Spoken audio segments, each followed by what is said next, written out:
everyone, welcome back to my YouTube channel. For those who do not know me, my name is Lornex Rono, and today we'll be talking about networking, an important factor in our lives. So I'll be talking about how to network, how to make connections, and how to maintain those specific connections. I'll be sharing some tips and just my experiences in the past few years when it comes to networking. So let's do this. Tip number 1 is to learn to introduce yourself. What? Yes, I know it sounds super weird, but often when you're in a room full of people you do not know, it can get a little bit overwhelming and you can easily blank out. So it's very important to just know how you will introduce yourself, like your name, what you do for a living, and your interest. It's going to make you more confident in approaching people, and you'll just seem more prepared. You just do not want to walk up to someone or have someone walk up to you and then you blank out and then have the conversation start in a very awkward manner. Tip number 2, get a business card. I have a business card and it is very helpful and very essential. So this is my business card, and I got it for $14.99 in Staples, and I got 500 business cards for that price. So it's definitely affordable, and you can always get fewer business cards for a cheaper price. So definitely get a business card because it just shows you're more prepared and it helps you build your brand when it comes to networking.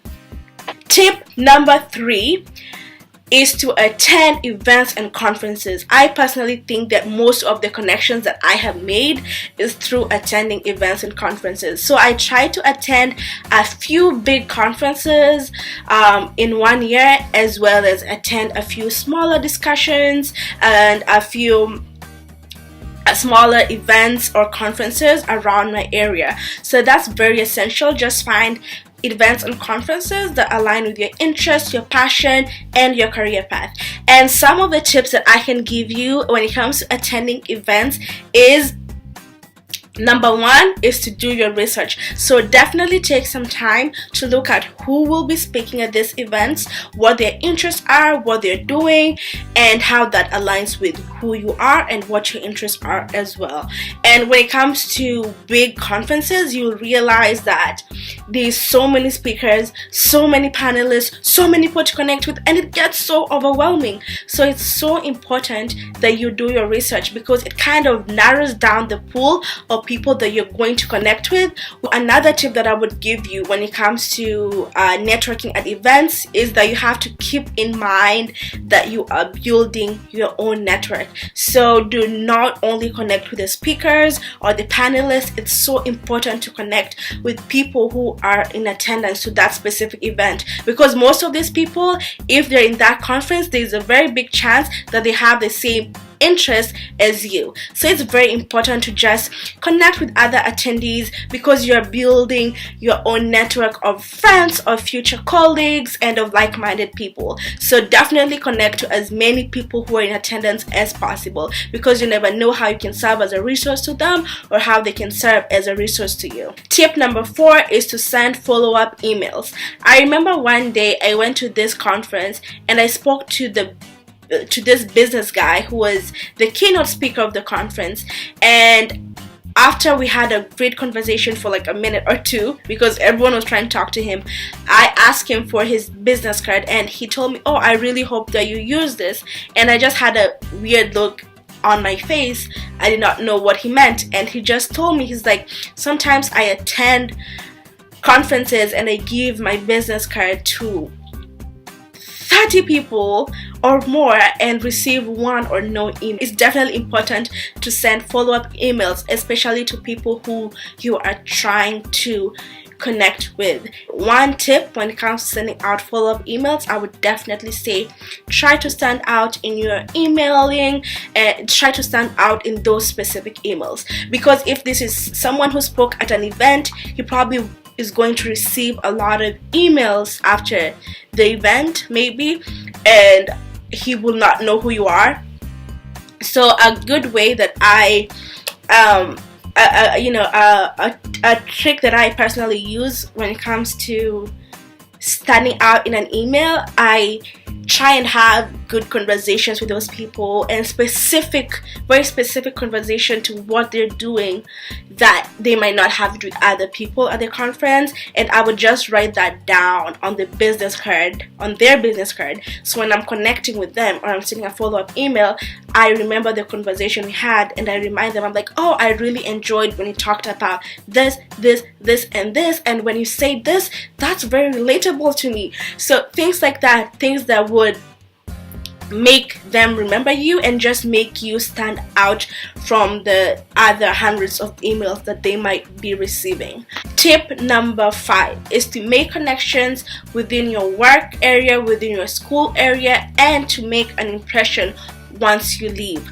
So definitely making connections within your work area. If it's a temporary job, permanent job, volunteer opportunity, or an internship, it is important that you constantly make connections within within the office or the organization that you're working in. So definitely trying to grab lunch with someone who you might not directly work with and just learn more about them and what their interests are is very important.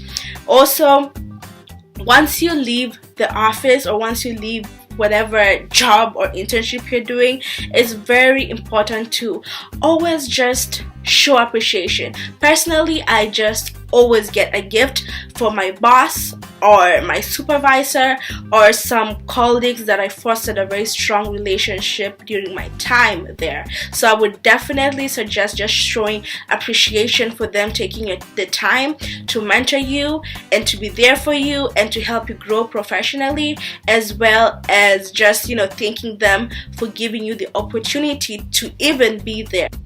Tip number 6 is to maintain connections. It's one thing to make a connection, but it's another thing to maintain connections. So I would definitely suggest that you find ways to maintain connections. And how I personally maintain connections is that when it comes to my supervisors and my boss and my work colleagues, I definitely send them birthday wishes. I send them Christmas wishes, Happy New Year's, Happy Thanksgiving. I'm just always on their emails a lot of times. And a lot of places that I've worked with are within where my school is, so I do try and visit here and there and just schedule for a day to have lunch with them together and just catch up on how they're doing and how I'm doing and what we have been up to. So that's a great way to maintain connections. Another way I would say is that if you made a connection in a conference, you can also maintain that specific connection, because even though they are not within your area and you cannot meet up for coffee or you cannot meet to talk, you can always send them things that relate to them. You can send them maybe a project that someone is doing, or an article, or a news video, anything, just that something that you think they would be interested in. Tip number 7 is use LinkedIn. I feel like people slip on LinkedIn. LinkedIn is a great place to connect, especially if you're still in university, or if you've graduated a specific university. You can go to the university's page on LinkedIn and go to see alumni, and it just breaks it down, the region that someone works, what company they work for, and what exactly they do in that company. So you can really narrow down your interest. So you can be like, oh, personally, I'm looking for someone who works in Nairobi, Kenya, and he works in a law firm and does consulting. And then they give you some alumni from your school who